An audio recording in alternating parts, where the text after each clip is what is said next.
ಈ ಒಂದು ಪ್ರಶ್ನೆ ನಮ್ಮೆಲ್ಲರ ಮನಸ್ಸಿನಲ್ಲಿ ಯಾವತ್ತಾದರೂ ಕಾಡಿರುತ್ತೆ. ಈ ಜಗತ್ತಿನಲ್ಲಿ ಯಾಕೆ ಬಡವರು ಬಡವರಾಗಿ ಉಳಿಯುತ್ತಾರೆ, ಮಧ್ಯಮ ವರ್ಗದಲ್ಲಿದ್ದವರು ಮಧ್ಯಮ ವರ್ಗದಲ್ಲೇ ಇರುತ್ತಾರೆ, ಶ್ರೀಮಂತರು ಹೆಚ್ಚು ಹೆಚ್ಚು ಶ್ರೀಮಂತರಾಗುತ್ತಾರೆ ಹೋಗುತ್ತಾರೆ?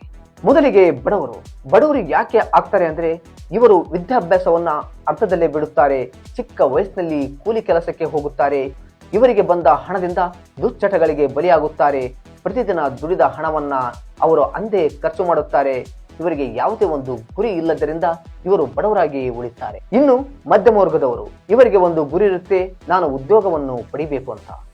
ಇವರು ತಮ್ಮ ಶಿಕ್ಷಣವನ್ನು ಪೂರೈಸಿ ಗೌರ್ಮೆಂಟ್ ಇಲ್ಲವೇ ಪ್ರೈವೇಟ್ ಜಾಬ್ ಯಾವುದೇ ಒಂದು ಉದ್ಯೋಗವನ್ನು ಪಡೆಯುತ್ತಾರೆ.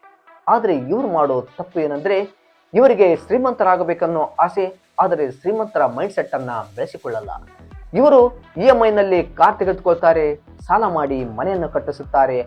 ಆದ್ದರಿಂದ ಇವರು ಮಧ್ಯಮ ವರ್ಗದಲ್ಲಿ ಉಳಿಯಬೇಕಾಗುತ್ತೆ. ಕಾರಣ ಏನಂದ್ರೆ, ಇವರು ದುಡಿಯುವ ಅರ್ಧದಷ್ಟು ಹಣ EMIಗೆ ಬರುವ ಬಡ್ಡಿನೇ ಆಗುತ್ತೆ.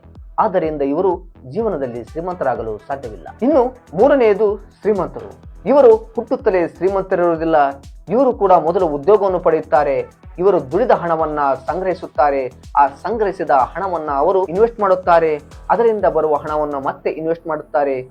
ಇವರು ತಮ್ಮ ಜೊತೆಗೆ ಹಣವನ್ನು ಕೂಡ ದುಡಿಸುತ್ತಾರೆ. ಆದ್ದರಿಂದ ಇವರು ಹೆಚ್ಚು ಹೆಚ್ಚು ಶ್ರೀಮಂತರಾಗುತ್ತಲೇ ಹೋಗುತ್ತಾರೆ. ಸ್ನೇಹಿತರೆ, ನಿಮಗೆ ಒಂದು ಸತ್ಯ ಹೇಳುತ್ತೇನೆ, ನಾವು ದುಡಿಯೋದು ಮುಖ್ಯವಲ್ಲ, ಹಣವನ್ನ ದುಡಿಸೋದು ಮುಖ್ಯ.